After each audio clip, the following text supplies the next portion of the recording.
사람이 죽음이 가까이 오면 이전과는 다른 태도로 살아가게 됩니다. 죽음이 우리가 언제 찾아올지 모른다라고 생각하지만 사실상 이 죽음은 언제든지 찾아올 수 있는 것임에도 불구하고 우리들은 이 죽음에 충분히 준비되어 있지 않기 때문입니다. 이 죽음이 우리에게 주는 공포는 바로 이런 것이죠.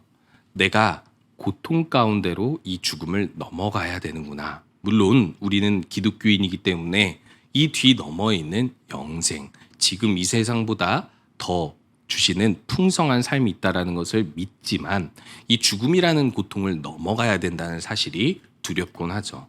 또 한 가지는 이 세상을 더 이상 맛볼 수 없다는 사실.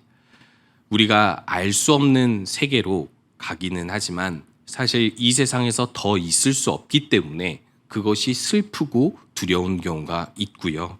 그리고 마지막으로는 우리가 준비되지 못했다는 사실에 이 죽음에 대해서 두려워하곤 하게 됩니다. 그렇기 때문에 이 죽음이라는 것이 내 앞에 가까이 왔다라고 생각하면 대부분의 사람들은 자신이 진심으로 원했던 것, 하지 못했던 것이라든지 진정으로 하고 싶었던 것, 그리고 진정으로 중요하게 생각한 것을 분명히 하려고 하게 될 것입니다. 마찬가지입니다. 예수님께서도 이 십자가의 죽음이 다가오셨을 때, 물론 이 전부터 예수님께서는 이 땅에 오실 때부터 언제 죽으실지 아셨고 또 이 죽음과 부활을 항상 준비하며 그 의미를 항상 알고서 이 땅에서 살아오셨지만 이 특별히 오늘 누가복음에서는 이 승천하실 기약이 차오자 9장 51절에서부터 예수님께서 무엇인가를 굳은 결심을 하고 예루살렘을 향하여서 나아갔다라고 표현하고 있습니다. 각 복음서마다 예수님의 탄생 그리고 죽음, 부활, 그 안에 생애와 사역을 다루죠.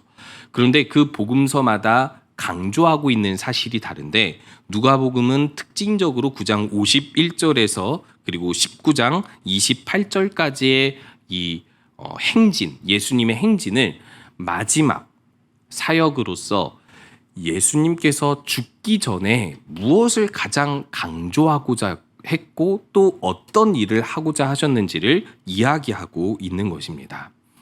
예수님께서는 여러 가지 일들을 다른 복음서에서와 같이 하셨는데 어느 곳에서는 귀신을 내쫓으시기도 하고 어떤 곳에서는 병을 치유하시고 또 복음을 전파하시기도 하며 그리고 또한 예수님께서는 특별히 그 각 지방마다 특별하게 어떤 병에 걸린 사람들, 어떤 상황에 처한 사람들을 치유하시고 그들에게 나타나시는 모습을 통해서 교훈을 주셨습니다. 근데 누가복음 19장에서는 예수님께서 마지막 이 죽음과 부활로 들어가시기 전에 만나는 사람들을 기록하고 있는데 특징적으로 누가복음이 기록하고 있는 한 가지 다른 복음서에서 기록하지 않고 있는 이 한 사람과의 만남이 19장에서 나타나고 있습니다. 그 사람이 바로 우리가 잘 알고 있는 삭개오입니다. 제가 어렸을 때 이제 초등부 때나 중고등부 때나 이제 삭개오에 대한 이야기를 꼭 한 번씩은 듣게 됩니다. 이 설교를 들으면 제가 가졌던 생각은 무엇이냐면 키가 꼭 커야 되겠구나라는 생각을 하게 되었는데요. 물론 믿음의 눈으로 보게 되면 이 육체적인 것은 사실상 중요하지 않다라고 생각을 하게 되는데 오늘 본문에서도 이 키가 작은 삭개오의 이야기 그리고 예수님을 만나서 변화된 삭개오의 이야기는 사실상 이 육체적인 물리적인 키가 작음의 이야기가 아니라 인간이 하나님을 만나려고 했을 때 그리고 하나님 앞에서 언제나 작고 한계를 가질 수밖에 없는 현실에 있다라는 것을 보여주고 예수님께서 마지막 죽음으로 나아가기 전에 무엇을 그 마음속에 가장 품고 사역하셨는지를 이 삭개오와의 만남을 통해서 누가복음은 드러내고자 하는 것이 있습니다. 그것이 바로 10절에서 이렇게 나타나고 있죠. 인자가 온 것은 잃어버린 자를 찾아 구원하려 함이니라. 이 말씀을 다시 한번 읽어보았을 때 여러분은 어떤 생각이 드십니까? 잃어버린 자를 찾아 우리가 나아가야 되겠구나 라고 사명을 다시 한번 생각해 보게 되는 사람도 있지만은 이 사실상 우리가 이것을 먼저 생각해 봐야 합니다. 나도 잃어버린 자였고 내가 잃어버린 자 되었을 때 예수님께서 찾아오셨고 또 역시 우리가 언제나 방황할 수 있지만 이 방황하고 있을 때 먼저 찾아와 나를 깨워주시는 분이 예수 그리스도시구나.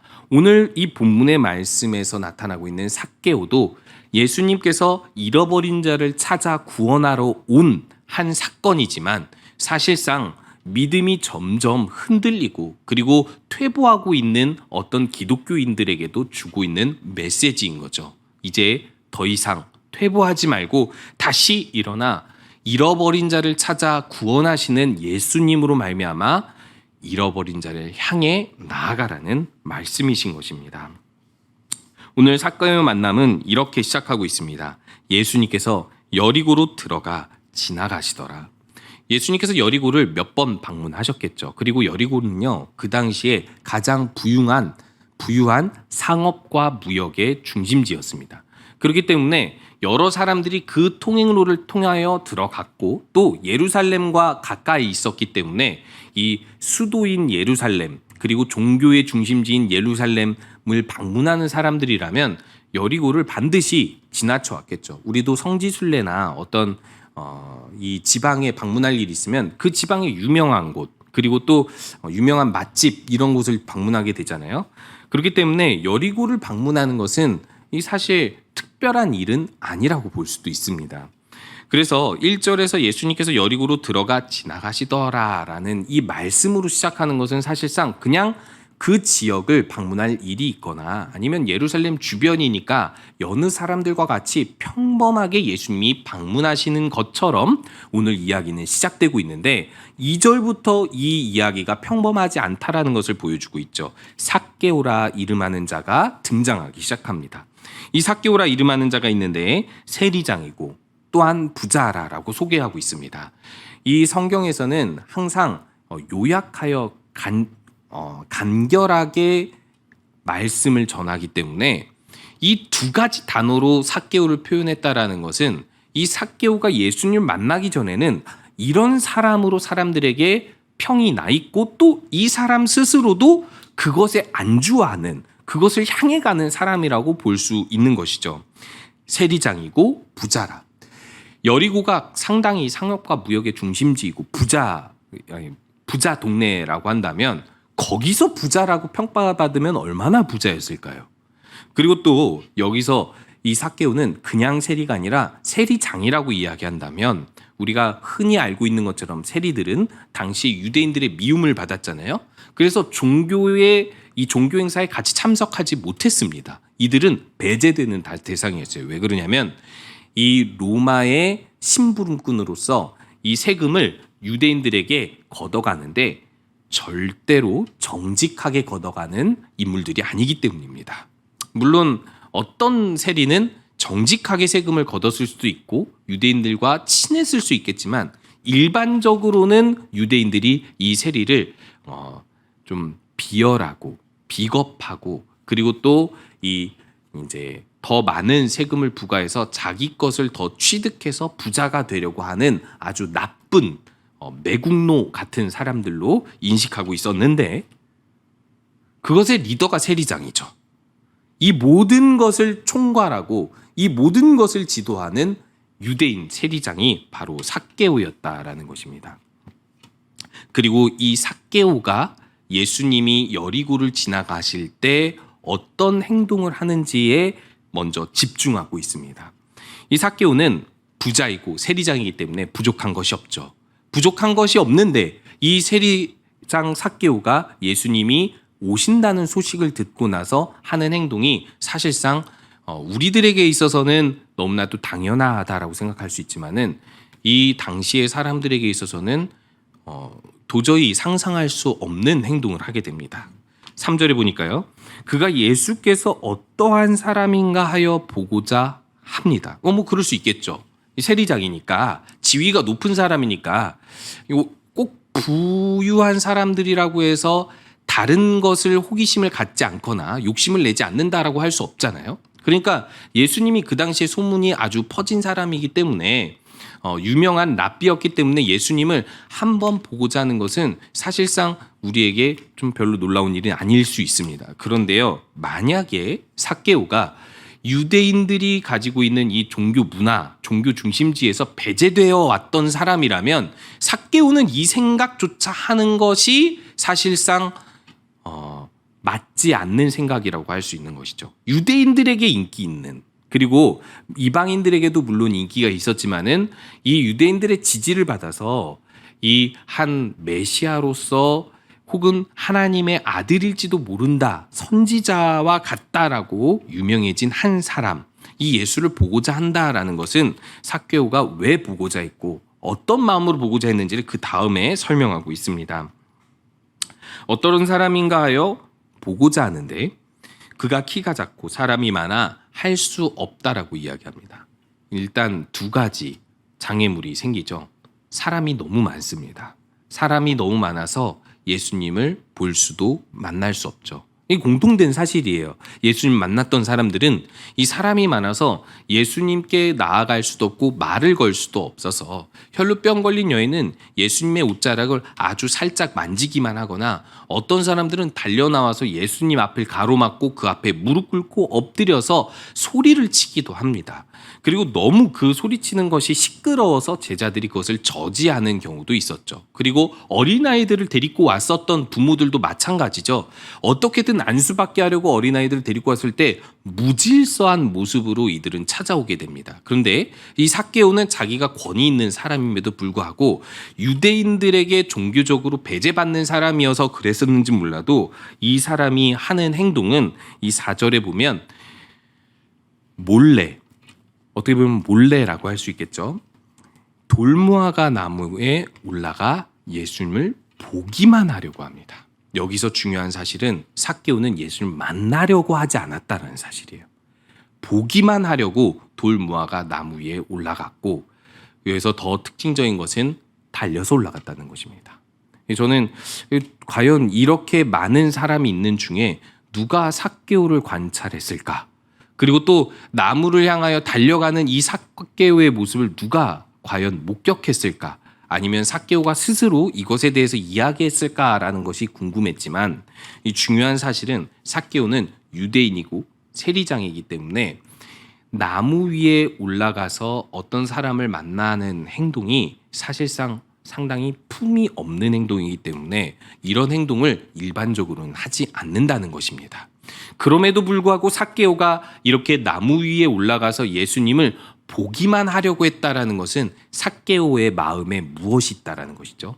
예수님을 향한 갈망, 더 정확히는 하나님을 버린 사람으로서, 하나님을 저버리고 이 물질을 위해서 살았던 사람으로서 후회가 그 안에 남아 있었고, 어떤 방식으로든 성전에 다시 갈 수 없는 사람으로서 자신이 모든 이 세상의 모든 것을 다 가졌다 하더라도 단 한 번 하나님을 만나 용서받고 싶다라는 갈망은 이 삭개오 안에 불타오르고 있었다라는 것을 달려가서 무화과 나무 위로 올라가 극복할 수 없는 이 많은 사람과 키가 작은 가운데에서 나아왔다라는 사실을 알게 되는 것이죠. 이것을 통해서 우리들이 우리 스스로를 돌아봐야 할 것이 있습니다. 우리들은요, 하나님을 만나고 하나님을 보기에 언제나 영적으로 연약하고 부족한 존재들이라는 사실입니다. 키가 작아 사람이 많아 할 수 없다라고 하는 이 삭개오의 이야기는 한마디로 이야기해서 우리의 영으로는, 우리가 스스로는 하나님을 바라볼 수 없는 죄인이라는 것을 이야기해주고 있는 것이죠. 그러나 그럼에도 불구하고 예수님을 보고자 달려가서 자신의 모든 지위와 품위를 내려놓고 이 나무 위에 올라가 예수님을 보고자 했던 이 갈망이 곧 예수님을 만나게 해주는 그런 행동이 된다는 것을 기억해야 한다는 것입니다. 우리에게는 어떤 갈망이 있습니까? 예수님을 만나고자 하는 갈망이 있습니까?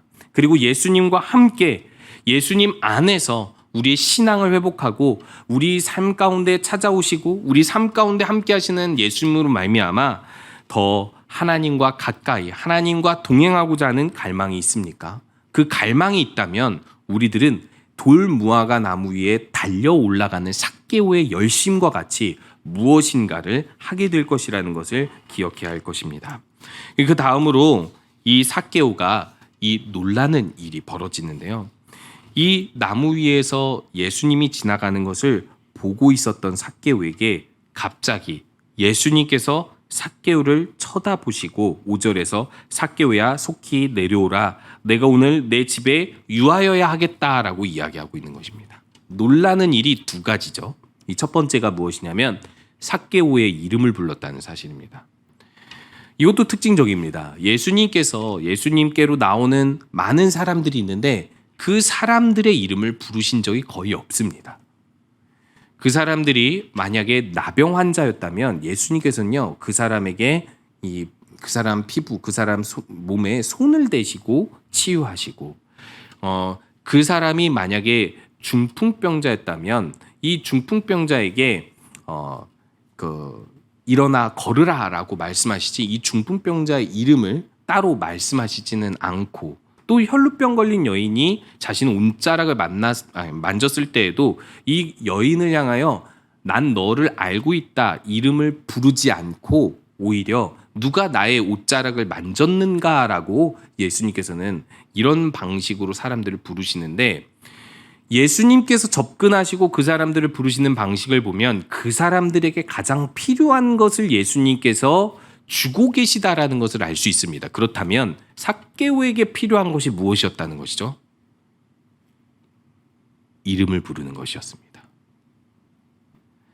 자신이 죄인인데도 불구하고 자신의 이름을 불러주는 것이 삭개오에게는 가장 필요했던 것이죠. 나는 죄인이라서 예수님을 만날 수 없어 라고 전제하고 만나기 위해서가 아니라 보려고 찾아갔던 것입니다. 그 사람이 어떤 사람인지 보고 내가 그 이후의 일들은 생각할 수 없고 상상할 수 없었던 것이죠. 그런데 이 삭개오는요, 그럼에도 불구하고 자신의 이름을 부르는 예수님의 목소리를 듣고서 무엇을 깨닫게 되냐면, 이분이 이 여리고에 들어오실 때 이미 나를 알고 계셨고 하나님이 보내신 그 사람이 맞구나라는 사실을 깨닫게 되는데, 여기서 더 깨닫게 되는 것은 여기서 내 이름을 부를 정도면 나에 대한 특별한 계획이 있구나라는 사실을 알게 되는 것입니다. 마찬가지입니다. 만약에 우리가 하나님으로부터 부름을 받았다면 그 모든 부름에는 계획이 있습니다. 이 삭개오처럼 우리가 기도할 때 하나님께서 음성을 부르는 것은 아니라 할지라도 우리가 가끔 너무나도 하나님을 만나고 싶어서 너무나도 절박한 기도 제목이 있어서 기도하다 보면 하나님께서 여러 가지 모습으로 우리에게 나타나고 응답하시지 않습니까? 그런데 그 나타나시고 응답하시는 모습을 보면 내가 생각하지 못했던 은혜를 주실 때가 있어요.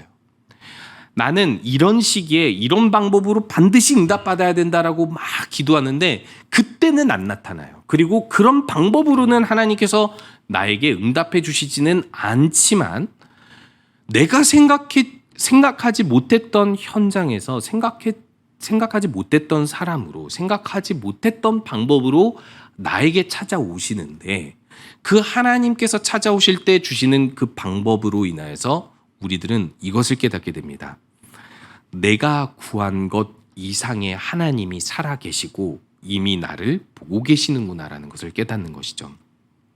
만약에 하나님이 우리가 구한 대로, 우리가 원하는 대로 나타난다면 어떠할까요? 하나님, 오늘 내 눈앞에 나타나 주세요. 이런 모습으로 나타내 주세요. 하나님, 내가 이런 기도 제목이 있는데 이 날짜에 이렇게 응답해 주세요 해가지고 하나님이 내 기도대로만 응답하시는 분이라면 우리들은 평안할 것 같죠? 그렇지 않습니다. 내가 기도하지 않으면, 내 영이 무너지면 하나님은 나를 통해, 내 기도를 통해 일하시지 않는 분으로 인지가 되는 것이죠. 내가 하나님이 움직일 것을 생각해야지만이 되는 하나님이 되는 거예요. 내가 구한 대로만 움직이는 하나님이 되는 것입니다. 조금 더 우리의 인생을 그렇게 짜맞추어 본다면, 만약에 내가 구한 대로만 하나님이 움직이신다면 내가 생각해낸 그 기도 제목으로 말미암아 내가 재앙을 당하는 것에 대해서 하나님께 무엇이라 말할 수 없다라는 것이죠. 인생에서 종종 이런 일들을 경험할 때가 있습니다. 분명히 내가 구한 것이었는데 그것이 이루어지니까 나에게 그것이 해가 되는 경우, 혹은 내가 구한 것이 있는데도 불구하고 엉뚱한 것을 하나님이 주실 때가 있어요. 배우자를 그런 사람을 주셨다라고 말씀하시면 안 됩니다. 예, 그런 경우가 있는데, 그런 경우에 하나님께서 우리에게 알려주시는 것은 무엇이냐면, 네가 구한 것 이상, 네가 아는 것 이상, 네가 간절하게 원하는 것 이상으로 너를 보고 있으며 너를 채워줄 수 있으며 너를 인도하는 하나님이라는 사실, 내가 너 위에 있는 하나님이며 그리고 그렇게 사랑으로 인도하시는 하나님이라는 사실을 알려준다라는 것이죠. 결국 사람은 그것을 깨닫게 되는 것입니다. 하나님의 부름받은 사람으로서 우리가 기억해야 할 것은 이 삭개오에게 이름을 불러서 삭개오에게 내가 원하는 것 이상을 주시는 하나님이시고 이미 계획하신 하나님이라는 것을 깨달았던 것처럼, 우리 가운데 그렇게 은혜로 인도하시는 하나님이라는 것을 우리가 신뢰하며 따라가야 한다는 사실입니다. 그리고 나서 또 한 가지 삭개오가 놀라게 되는 것은 오늘 내 집에 유하여 하겠다라는 사실이죠. 예수님께서 여리고로 들어가 지나가실 때 많은 사람들이 환호합니다. 그리고 이 사람들이 예수님을 따라갈 때 이 예수님의 행적을 따라다니는 가장 큰 이유는 예수님께서 어디에 머무르실까? 어디에서 유하실까? 그곳에서 우리들이 더 많은 혜택을 누려야겠다라고 생각을 하죠. 어떤 경우에는 바리새인의 집에 머무르시기도 하고 나사로의 집에 머무르시기도 하고 다양하게 여러 사람, 예수님의 제자 베드로의 집에도 머무르시기도 했었는데, 예수님께서 이제 여리고에 들어와서 머무르시는 그곳이 어디가 되냐면, 모든 유대인들이 그 집 근처에도 가지 않는 세리장 삭개오의 집인 것이죠. 삭개오는 이것을 예상하지 못했는데 예수님께서 이렇게 말씀하시면서 급히 내려와 예수님을 영접하여 이 예수님을 모시고 그 집 안으로 들어가게 됩니다. 무슨 일이 벌어질까요? 예수님을 환호하며 따랐던 이 사람들은요, 아주 극단적으로 실망을 하게 되면서 7절에서 이렇게 이야기합니다. 뭇 사람이 보고 수군거려 이르되 저가 죄인의 집에 유하러 들어갔도다 하더라 라고 이야기하는 것은 그냥 죄인의 집에 들어갔다 끝 정도가 아니라, 이 의미가 무슨 뜻이냐면, 이 사람은 저 죄인과 똑같은 부류의 사람이다라고 이야기하는 것입니다. 결국 저런 죄인을 인정해주는 지도자다, 용납해주는 지도자다. 이 용납해주는 이 지도자의 모습이 단순히 우리가 생각하는 큰 은혜를 베푸는 하나님의 보내신 이라고 생각하는 것이 아니라, 오히려 이 사람과 똑같은 죄인이다, 우리가 기대했던 메시아는 아니다라는 뜻인 거죠. 이때 삭개오가 한 가지를 깨닫게 됩니다. 나 때문에 이 예수님께서 이 집에 들어와 죄인이 되시는구나. 분명히 나의 이름을 불러 여기까지 오신 분이라면 이분은 나를 알고 찾아오셨으며 나에게 특별한 은혜를 주시기 위하여 왔는데, 이 사람이 오히려 죄인이 되어버리는구나. 그 사실을 깨닫고 나서 삭개오가 하는 행동이 바로 8절에 보니까요. 주여 내 소유의 절반을 가난한 자에게 주겠사오며, 이제 절반을 준다고 했으니까 이제 절반이 남겠죠. 만일 누구의 것을 속여 빼앗은 일이 있으면 내 갑절이나 갚겠나이다 라고 이야기하면서 유대인들이 가지고 있었던 율법대로 배상하겠다라고 이야기를 합니다. 이 속여 빼앗은 일이 얼마나 있었을까요? 아주 많았겠죠. 만약에 이것을 4배로 갚으면 삭개오는 절반을 가난한 자들에게 주고 또 이 4배씩 갚게 되면 삭개오는 어떻게 되죠? 가난한 사람이 됩니다. 삭개오는 이 물질 때문에 하나님을 버린 사람이고 민족을 버린 사람이고 종교를 버린 사람입니다. 그런데 다 버리고 나니 자신에게 이 모든 물질과 지위는 아무 의미가 없다라는 사실을 깨닫게 되고, 예수님을 만나기 전에는 더 큰 깨달음 가운데 회개하진 못했어도 예수님이 자신의 집에 들어와서 죄인처럼 취급을 받고 나자마자 이 삭개오가 하는 생각은, 내가 잘못 생각했구나. 내가 이렇게 해서는 안 되겠다라는 생각을 하면서 자신의 죄를 다 버리고 자신에 있는 모든 물질을 버리고 예수님을 따르기로 결단을 하게 되는 것이죠. 이것을 통해서 우리가 한 가지 사실을 분명 깨달아야만 하는 것이죠. 예수님께서 우리를 대신하여서 십자가에 못 박히셨다라는 사실은요, 내가 어떤 죄를 지은 것에 대한 그 죄를 예수님께서 대신 지신 것이라는 거죠. 그렇기 때문에 내가 만약에 오늘도 혹은 계속해서 회개하지 않는 죄가 있다면 그 죄는 곧 예수님이 지은 것처럼 예수님께서 그와 똑같은 취급을 받으셨다라는 것입니다. 그렇기 때문에 진정으로 회개하는 사람들은 예수님의 그 십자가를 바라보면서 나 대신 형벌을 당하시고 나 대신 그 죄인 취급을 받으신 예수님 때문에 더 이상 죄 가운데 살 수 없어야만 한다라는 것입니다. 오늘 삭개오는 이 사건을 통하여서 예수님을 영접하는 것이 무엇인지를 확실하게 보여주고 있습니다. 우리가 믿음으로 예수님께서 우리에게 찾아오신 것을 영접하였다면 우리들은 매일 그 예수님과 동행해야 되는데, 그것은 우리가 가지고 있는 모든 죄악의 작은 것까지도 예수님으로 말미암아 내어 버려야 한다라는 사실이죠. 그래서 예수님께서는 마지막으로 이렇게 이 삭개오에게 선포하고 있습니다. 오늘 구원이 이 집에 이르렀으니 너는 이 사람도 아브라함의 자손이로다. 누구에게 선포하고 있는 것이죠? 그곳에 모여서 예수님을 죄인이다. 그리고 삭개오가 죄인이라서 그 집에 우리도 함께 들어갈 수 없다라고 이야기하고 있는 사람들에게 이 사람도 아브라함의 자손이다. 왜냐하면 나로 말미암아 회개했기 때문이고, 이렇게 마음속에 용서받고자 하는 갈망, 예수님을 향한 갈망, 하나님을 향한 갈망이 있기 때문이다라는 것을 이야기해 주면서 10절에서 이렇게 선포하고 있습니다.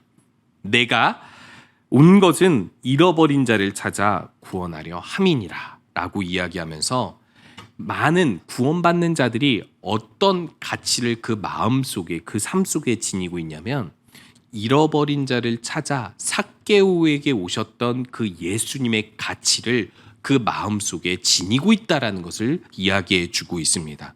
즉 우리들은요, 언제나 죽을 때까지 죄를 지으면서 사는 큰 죄인 중에 괴수임에도 불구하고 예수님 때문에 우리가 이런 은혜를 받았다는 사실을 기억해야 된다는 것입니다. 더불어서 잃어버린 자를 찾아서 먼저 이름을 부르시고 이 집에 들어오셔서 그 사람이 회개하도록 인도하시는 예수님은요, 곧 우리의 모범이며 우리의 스승이라는 사실입니다. 우리가 예수 그리스도의 제자라면 우리가 동일하게 누군가가 잃어버린 자로 살아가고 있다면, 방황하고 있다면, 연약한 그런 영혼들이 있다면 우리들도 예수님처럼 먼저 찾아가서 예수님께서 우리를 사랑하시고 우리를 먼저 찾아오시는 분이라는 사실을 삭개오의 집에 방문한 예수님처럼 우리가 찾아가고 또 그들에게 사랑을 베풀고 하나님을 보여줄 수 있어야 된다는 사실입니다. 오늘 이 말씀을 통해서 다시 한번 이 삭개오처럼 우리를 향해 찾아오시는 예수님, 우리를 아시고 우리가 생각한 것보다 더 큰 은혜를 주시는 예수님, 그 예수님으로 말미암아 그 은혜를 나누며 사시는 그 예수님의 행적을 따라 주님의 복음을 전파하며 사시는 우리 모든 성도님 되시기 바랍니다.